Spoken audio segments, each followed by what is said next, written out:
everybody, it's me, Hannah, and I'm back with another read along video, and it's Peter Pan, a book written by Joan Berry, and in the first chapter, Peter Pan breaks through. That's when Wendy starts mentioning about Peter Pan to her mother. But the rest of it is not playing right now. In the meantime, let's go over to the second chapter of Peter Pan. Chapter 2. Come away, come away. The next night, Mr. and Mrs. Darling went out to a dinner party. The Darling children wanted to stay awake when Peter arrived. But somehow they always fell fast asleep before he did later that night. While the children slept, Nana walked in to check on them. She saw a strange boy entering through the window, so she growled and jumped on him. He leapt lightly out through the window. As he reached forward to pull the windows shut, he saw something hanging from Nana's mouth. It was his shadow. After Nana left the room, a tiny glowing light flew inside quickly. It went inside cupboards and drawers as if looking for Peter's shadow. The moving light was actually a tiny fairy called Tinker Bell. A minute after she entered, the windows burst open and Peter flew in. Tinker Bell, he called out to her softly so that the children wouldn't wake up. Tink, where are you? Tink, tell me where they've put my shadow. The loveliest,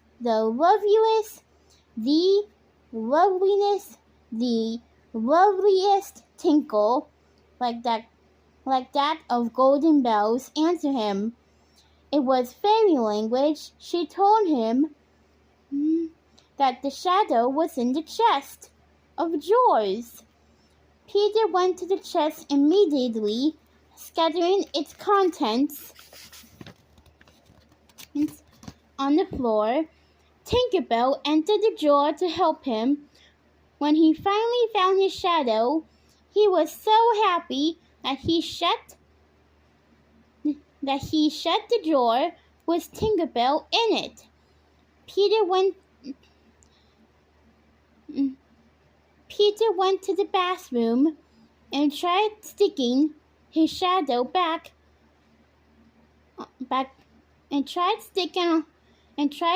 his shadow back on by using soap. When the shadow kept slipping off, he sat on the floor and began to cry. His sobs woke Wendy up. Boy, why are you crying? She asked. In response, Peter stood on his feet and bowed beautifully as a mark of courtesy to her. She was so pleased that from her bed she curtsied quietly. Well, what's your name? He asked. Wendy Amora Angela Darling. What's your name? Peter Pan. Is that all? Yes, he replied sharply, realizing how short his name was next to her name.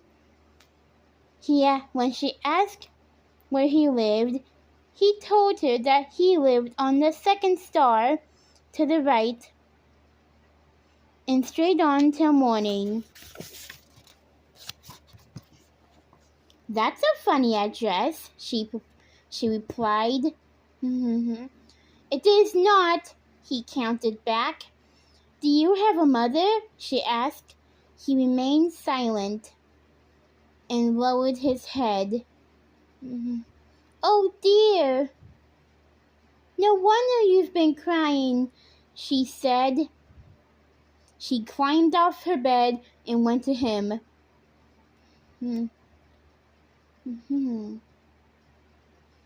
I wasn't crying because I don't have a mother. I was crying because I was crying because I couldn't get my shadow to stick, Peter said. It has to be a sew-on. I'll do it for you, said Wendy. As she sewed the shadow back on, she noticed that he was clenched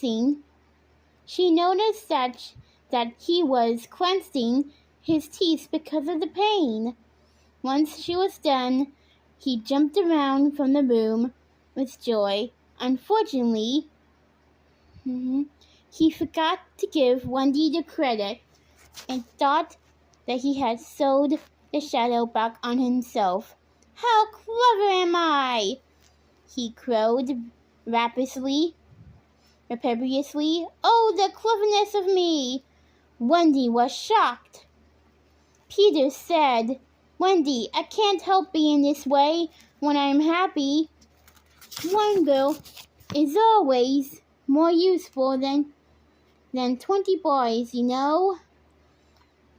You do really think so? She asked. And Peter solemnly nodded. Wendy happily got out of bed and told him that she should give him a kiss. But Peter didn't know what a kiss was. So he held out his hand to receive it. You don't know what a kiss is? Wendy asked, shocked. You know, when you give it to me. Oh no, when you give it to me, Peter replied stiffly. She gave him a thimble so that his feelings weren't hurt. May I kiss you now? Peter asked Wendy. If you like, she replied primly, slowly inclining her face towards his. But Peter just dropped an acorn bun onto her hand. Blushing slightly, she thanked him and put the acorn bun around the chain. She wore it. It was lucky she did for that very acorn bun turned out to save her life later on. How old are you? Wendy asked Peter. I don't know exactly, but I am young, he said. I ran away from home to look for fairies the day I was born. But some of us don't believe in fairies anymore, Wendy said gravely. Don't say that, Peter cried. Each time you say something like not believing in fairies, somewhere a fairy drops dead. He got up and called out for Tinkerbell. Peter! Is there a fairy in this room? Peter! Is there a fairy in this room? Wendy asked. She was here. Can you hear her? Only the sound of tinkling bells. That, Wendy, is the language of the fairies, Peter said.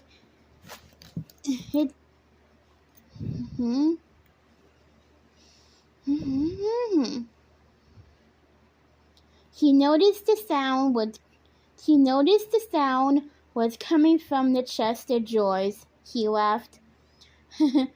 I think I locked her in there by mistake after he let the poor fairy out. She flew all around him, making agitated signs with her hands. Now, Tink, don't say that. I didn't mean to lock you in there. Peter, I would like to see her. Peter, I would like to see her. Can she hold still? Cried Wendy. When Tinkerbell finally settled on top of a table, Wendy gushed on how beautiful the fairy was. "Tink," said Peter amiably, "this lady says she wishes you were her fairy."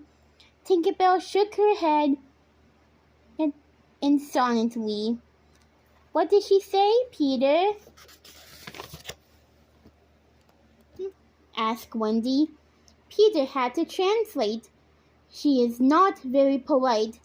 She says you are an ugly girl and that she is my fairy." Wendy sat down on an armchair and asked Peter whom he lived with. He told her he lived with the Lost Boys. "Who are they?" she asked. There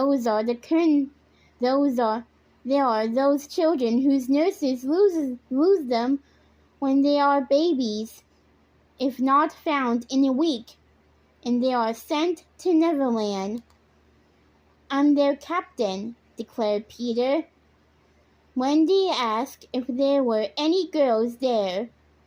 "No girls too clever to fall out of prams," said Peter. I think Wendy said, "it is perfectly the way you talk about girls. John there just hates girls." In reply, Peter rose and kicked John out of bed, blankets and all, in one kick. Johnny Markle got up, hearing all the noise in the nursery. Mrs. Darling came in to check. It was dark in the nursery, and the children hid behind the curtains and made angelic breathing sounds. I thought they were asleep. Mrs. Darling thought it was Nana who was being naughty. She woke Mr. Darling, who went and tied poor Nana in the kettle. Who went and tied poor Nana up in the kennel. She woke Mr. Darling, who went and tied poor Nana up in the kennel. Sorry. After they left, Wendy asked Peter if he came every night. She was mightily disappointed to find out that he came to hear her stories, not to see her. Just then, Peter grabbed her hand and started pulling her toward the window. "Peter, let me go!" she cried. "Come back with me. You can tell the Lost Boys some of your stories," he pleaded. "But I can't," said Wendy sadly. I don't even know how to fly." "I'll teach you." How could she resist? "Of course. It's awfully fascinating," she said. "Peter, would you teach Johnny Markle to fly too?" He nodded, so Wendy happily asked Johnny Markle if they would also like to learn how to fly. "I say, Peter, can you really fly?" asked John, putting on his glasses instead of answering him. Peter flew around the room, taking the mantelpiece on the way. Both John and Michael clapped their hands with glee. They asked how they could fly. Peter grabbed some fairy dust from Tinkerbell and blew it all over them. He then told them to think happy thoughts. They closed their eyes and thought of their happiest memory.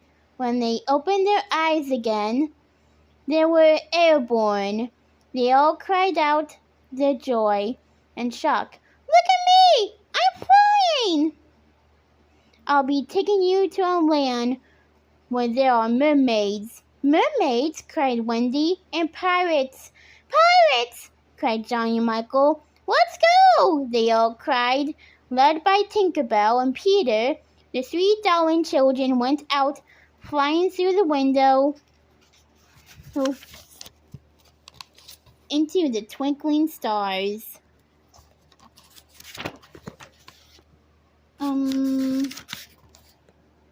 I believe that's it for now. Oh, well, that's all, folks. And I hope you liked this chapter much as I did. And oh boy, it's a long one. Much more longer chapters than in The Wizard of Oz and Beauty and the Beast. Join me next time in the next read-along video as I read through the third chapter, and I'll see you tomorrow.